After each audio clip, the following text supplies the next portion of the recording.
You might just be a Black Bill Gates in the making. But if you look at the statistics, you're probably not.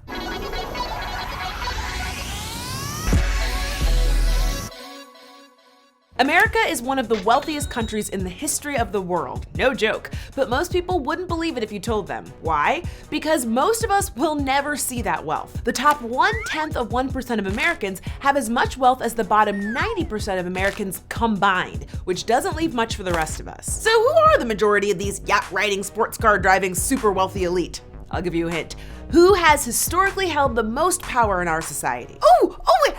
Is it old white guys? Yes! Everybody loses! Out of the 540 billionaires in the United States, just 3 are Black. Hey, Oprah! I see you, girl. So why are the super wealthy super white? Well, that explanation could take all day, but let's look at a few reasons why we have a racial wealth gap in America. First, our education system is still separate and still unequal. 60 years after Brown versus the Board of Education desegregated schools, more than 2 million Black students still attend schools where 90% of the student body is made up of people of color. And these schools are more likely to have less experienced, low-paid teachers who are less likely to be certified. One reason that schools in communities of color are so neglected is that unlike many other Western countries, our federal government provides very little educational funding. Instead, property taxes are the main source of school funding, and that's where the problem comes in. Let me explain. Take a community filled with million-dollar mansions. The high property taxes paid from those communities funnel into the schools around them. This gives them the money they need for everything from new computers to field trips and certified teachers. Then take a community filled with lower income housing.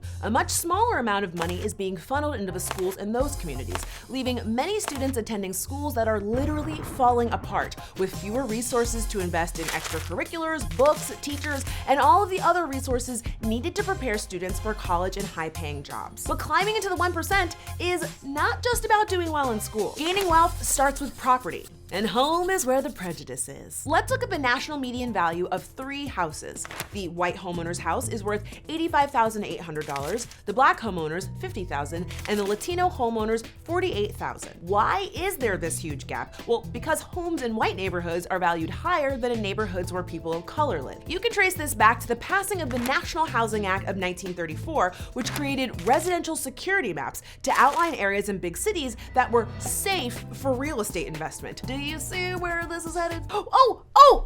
Housing discrimination? Yes! Still losing. Existing neighborhoods of scary Black folk were redlined, meaning that people in those areas were refused home or business loans because they lived in an area deemed to be a financial risk. For prospective Black property owners, this was terrible. If you didn't have the cash to buy up front, there was no way to get a loan for a home or business. To make things worse, Blacks were all but barred from buying homes in white neighborhoods, either by restrictive racial covenants, which forbade white people from selling property to Black folks, or because of threats of violence. So home values declined, driving down the money collected from property taxes, which denied people of color higher quality educations, leading to fewer people of color in high-paying jobs and deepening the racial wage gap. And the vicious cycle of oppression was born, where it became incredibly difficult for Black families to amass wealth over generations, which is important because, thanks to compound interest, old money is a lot of money. Why are white people the wealthiest people in our country? Basically because they always have been. Have your parents ever loaned you a small amount of money, like $10, $50? How about $1 million? Yeah. Mine neither. But that's the small loan that Donald Trump was given from his father that went on to build his billion-dollar empire. And it's not just the famously wealthy. Lots of businesses get their start from family loans or investments. The truth is that old money has helped a lot of people build their fortunes. Many of the richest people in America had families that amassed their wealth 70, 100, or as much as 200 plus years ago. Like Jacqueline Mars and Forrest Mars Jr., both worth $23.4 billion. Their family made a killing by developing the Mars candy empire in the early 1900s. Or the DuPont family, who came from French nobility and started the DuPont Gunpowder Company in 1802.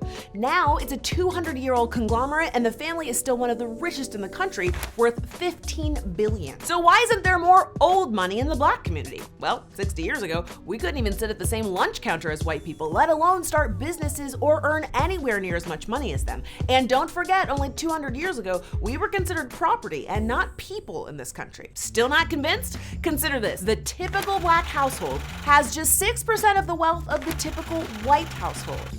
Now do you see it? Oh, I do.